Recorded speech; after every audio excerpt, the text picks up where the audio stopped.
This. This is used to show something singular near to you.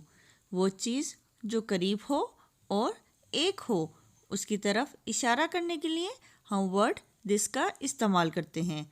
For example, this is a ball, ये एक गेंद है. This is a horse, ये एक घोड़ा है. And this is a cat, ये एक बिल्ली है. That is used to show some singular thing or place far from you. वो चीज़ जो एक हो लेकिन दूर हो उसकी तरफ इशारा करने के लिए हम वर्ड दैट का इस्तेमाल करते हैं.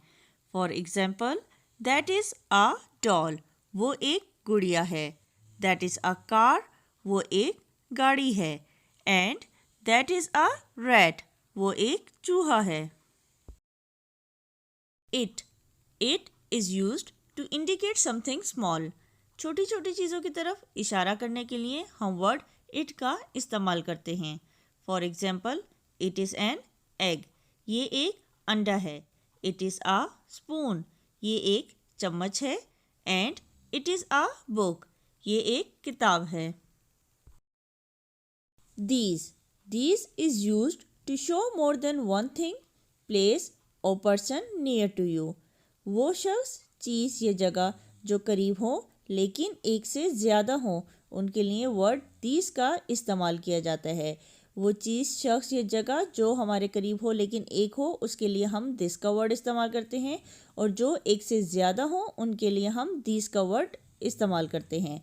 For example, these are pencils, ये पेंसिलें हैं. दीज आर प्लांट्स, ये पौधे हैं. एंड दीज आर बर्ड्स, ये परिंदे हैं.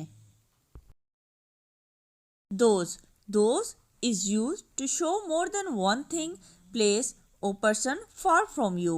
वो शख्स, चीज़ या जगह जो एक से ज़्यादा हो और दूर हो उनके लिए वर्ड हम दोज का इस्तेमाल करते हैं. वो शख्स, चीज़ या जगह जो दूर हो और एक हो उनके लिए वर्ड दैट का इस्तेमाल किया जाता है.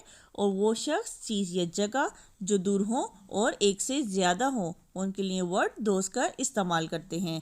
For example, those are houses, वो घर हैं.